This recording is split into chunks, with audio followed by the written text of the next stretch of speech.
suot mo? Thank you po. Sino nagsuot sa inyo? Sino nag-design? Meron po ako nagdadamit sa akin. Ayan. Hello, Heaven Pena, Florida. Ethnic Chief. Oh, ang ganda, no? Thank you po. Anong masasabi mo sa damit niya? Sa'yo? Oo, bagay naman. Balot na balot, Dalagang Pilipina. Pero iba yung pinapakita ng panlabas sa panloob. Ano ba yung tinutukoy mong panloob? Actually, ganito yan.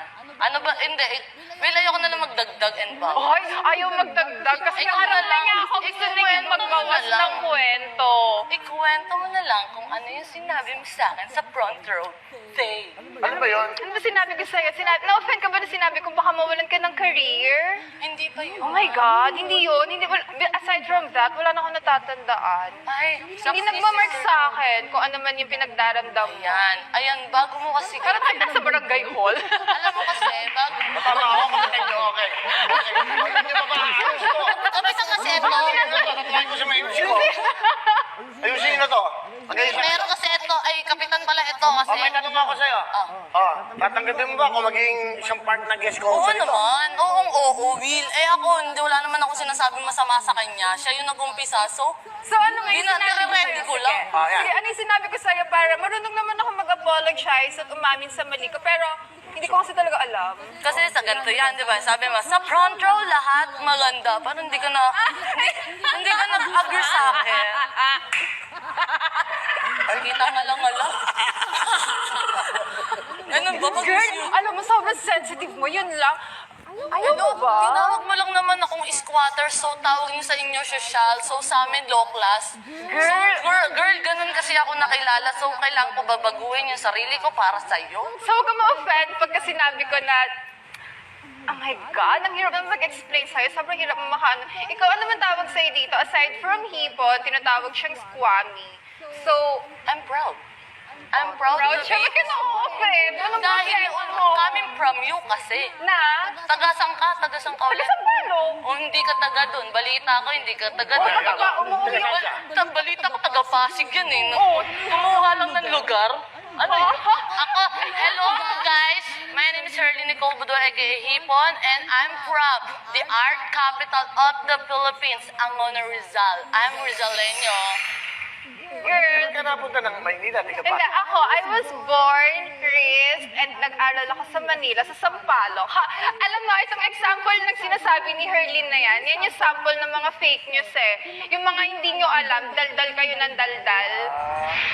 Ganito kasi yan, so taga Manila talaga ako. Parents ko from Manila, kuya ko nasa Manila, lahat kami nasa Manila. Kaya ako nasa Pasig kasi doon na kami tumira ng boyfriend ko. May boyfriend? Anong sagot mo doon? Eh, di taga Pasig ka na ngayon. Pero yung birth certificate ko, lahat ng ID ko is from Manila. Hello sa mga taga Sampalo. Hello sa mga taga Santa Teresita. Ayan, nandito na ako sa TV. Hi! Medyo sumusya lang to sa akin ng konti. Alam mo yung mga arte-arte mong ganyan. Kaya ko din yan, pero ngayon, hindi pa ako late bloomer ako. Alam mo ba yun? So, sino mag-a-adjust? Ikaw yung Ikaw may problema sa atin dalawa. Ako chill-chill lang ako Nandito po tayo sa Barangay 69. Kapitan. Baliktaran barangay, mga kababayan. Alam nyo, habang nag-commercial kami, medyo nagkakapigunan talaga itong dalawang to. At sinabi kanina ni Alex, alam mo, pag nagkaroon ng pag nagpa-budget ang nanay mo, sabi mo? Baka pag kahit magpa-pageant ang nanay ni Hipon sa bahay nila, hindi siya qualified. Hindi ka qualified, Hipon. Kahit magpa-pageant nanay mo, hindi Hindi mo ka sabihin, pati nanay niya, hindi siya tatanggapin? Actually, hindi naman yung nanay niya. Yung standards lang, yung qualifications, medyo tagilid tayo doon. Ito feeling maganda yun. Actually, hindi ako feeling maganda. Confident lang ako, Hipon. Guys, maganda ba ako? Alright, yeah. Overconfidence. Confident. Ano? Overconfident. Kanya-kanya tayo ng term, no? Akin pong term, pinakailaman ko ng term. 1 minute para kay Manila. Tapos ka na, ako naman. Sige. Hindi naman nanalo. Okay, one question. Sakali, sa pagkakataon na ito, ano pwede mong gawin sa ating mga kababayan? Ito, magsimula kay Hipon. Nakabutihan sa ating mga kababayan. Go. Saan po yung camera ko? Yan. Hello po sa inyo lahat, mga kaskwami, mga kaipunatics ko dyan, mga kapuso ko dyan. Ang sinasabi ko lang po sa inyo, kahit hindi ka kagandahan, basta maganda ang kaugalian mo, mamaling ka ng tao. Yan lang ang akin para ipalaganap sa buong mundo na kabutihan ay ang number one. Dahil hindi ka magiging maganda kung masama yung ugali mo. Kailangan mo makisama sa kapwa mo, sa mga taong nakapaligid sa'yo. Hindi mo kailangan Ang daming sinabi. Ang tanong ko sa'yo, may pinapatamaan ka ba? Oh, wala. Matamaan, matamaan. Ba to sa langit? Okay, short term, Miss Manila, what can you do at this point in time? Sa ating mga kababayan, may pandemya. Actually, sobrang daming nag-chat sa akin na before, sobrang down sila, sobrang sad. And then, there came me. Ayan, Char. Sobrang napapasaya ko sila and it makes me happy na nakakapagpasaya ako genuinely, sincerely, na sobrang totoo. Alam mo yon. Tsaka, ano pa ba? Sige, dadagdag ko na. Hindi kasi pwedeng laging sasabihin mo na maganda yung panloob, maganda yung panlabas, ganito, ganyan. Oh my God, Hipon, tigilan mo na kami sa ganyan na magandang panloob, magandang panlabas. It doesn't matter, whatever. Ang importante, masaya tayo kasi kapag masaya tayo, mag-glow tayo from within. Actually, ako sobrang chill ko lang kaya ganito yung aura ko ngayon. Si Hipon, di ko alam, feeling ko medyo stressed yata siya ng konti kasi nandito na ako. Maganda. Hindi ko naman alam na nandito ka. Hindi kita pinaghahandaan, no? What is beauty to you? Beauty, bukod sa wala kang beauty. English! Ala. Ayan na. Beauty. Ayan, may coach. May interpreter ka ba? May coach. Interpreter sa pageant, pwede ako. Ako interpreter. Okay, go. Ang Beauty. English! bawal sa interpreter.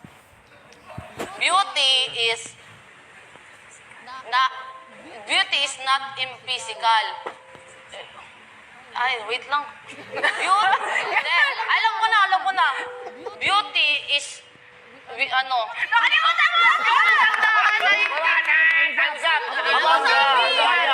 Ang beauty is not about outside, about inside then. Thank you very much. Okay, how about you? What's Nawalan ako na maisip na sasabihin kasi iniisip ko kung ano ba yung sinagot ni Ipon.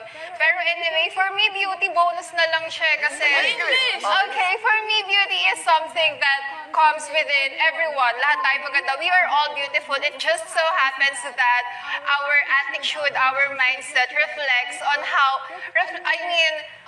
yung ganda natin nagre-reflect sa mindset natin. Ayan, our beauty comes from our mindset. Ayan, so pagka-positive mindset ang meron tayo, maganda tayo. Ayan, pagka medyo toxic, medyo... Tsaka mo na ako kausapin, ayusin muna natin yung mindset natin. Michelle, what can you say? Ako ba sasagot? Ikaw, what is beauty to you? Michelle. Hindi po ako lalaban. Watch and learn. Ayan na. Watch and learn. Beauty is the perception of a person. It's not about how you look, it's not about how you feel, it's how you make others feel towards you. It's what you show them, it's what you give them. That's why in Wawa Win, everybody is beautiful because we keep on giving and we keep on sharing.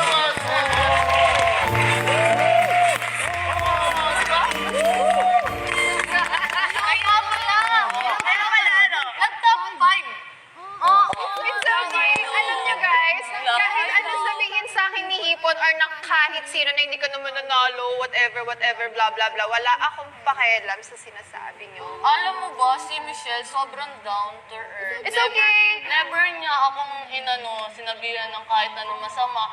Kinokorek niya pa ako sa lahat ng mali ko. Samantalang ikaw. May sinabi ba sa'yo si Manila no shooting natin? Kaya nga, ang problema nito, Direk. Sabi sa akin, squatter daw ako. Dapat daw pang... Kasi lumapit siya sa'yo, sinabi niya sa'yo. Hindi, sumabi na dapat dito is, social, gumanon siya. Narinig ni Sir Sam, na nakwento naman sa atin, na tama. Bilang mga referee, Kuya Arias, ano ang masasabi mo sa hidwaan na to? Diyos ko, Michelle. Akong sa akin dahil Pasko naman, Christmas season. I think it's talagang panahon para let go of whatever misconception, misunderstanding, that miscommunication that we have. At let's show love. Let's give love to one another. Ay, kamo. Sa akin, okay naman ako makipag-ayos eh. Kasi wala naman ako sa akin nang galing ng unang masama eh. Sa kanya naman. Alam niyo, Kuya Will, magkaharap kami ni Hipon ngayon, pero kay Kuya Will niya pinadadaan. Pwede namang, alam mo kasi, Alex, ganyan. Di ba? Pero wait, bago kang magsalita, ayan. Kasi katatapos na ni Derek magsalita, actually, wait. Ayan. Gusto ko lang din syempre, nag-confirm ako nung Monday. Ayan, baka sabihin kasi ng ibang tao, medyo, ayan. So, nag-confirm ako nung Monday. I maybe said yes or partly said yes. Ayan, pero syempre, nag-confirm ako, narinig ng madaming tao. So, ngayon, mag-apologize ako for not showing up on Monday. Last Monday. Personally, live dito, maririnig niyo lahat. Kuya Will, sorry. Asa ka ba ng Monday? Kasi may shoot po na nakapag-commit na po ako, yung mga tao nakapag-book na, yung spot na book na. Nasaan ka ng Monday? Sa Tagaytay po. Tagaytay, kasama ang boyfriend mo. Nag-shoot po kami, madami Kasama mo ang boyfriend mo? Ano mo sinungaling? Kasama ko yung boyfriend ko, yung creative team niya, photographer, videographer, friend namin. Yun. Tagaytay pa ha, lamig ha. Sakto lang, trabaho, gano'n. Tapos saan kayo natulog? Umuwi na po ng bahay, kinabukasan. Hindi kayo natulog sa Tagaytay? Overnight po. Oo nga, Kaso, sino katabi mo? siya, kanya-kanyang kutsyon. Kutsu. Kutsyon kami, O sige, gano'n. so tama si RS, tama na yun. Di ba? Mas mo naman, di ba? Kasi na lang kayo. 1 meter. O, shake hands, 1 meter. Virtual Fist bump, fist bump. Ay, oh my God! Tayo ka. Tayo ka para. Sabi ni Kuya Will, social, ang arte-arte ko talaga, social distancing na handshake na lang sa gumaganyan ako. Nilapitan ako ni Hipon, sige, lapitan ko din siya. Alam nyo guys, yung mga nagko-comment sa akin, hindi ko kayo pinapatulan kasi hindi talaga ako ganyan. Sorry, sayang lang effort nyo. Okay. Ayan na. Galit na si Kapitana. Galit na si Kapitana, magbabati na kami ni Hipon. Alright. Yes! Pero mas matangkad siya. Ay, oh my God, may mga, hi everyone, bati na po kami ni Hipon. Ayan, bati na po kami ni Hipon, hindi po kami magkaaway.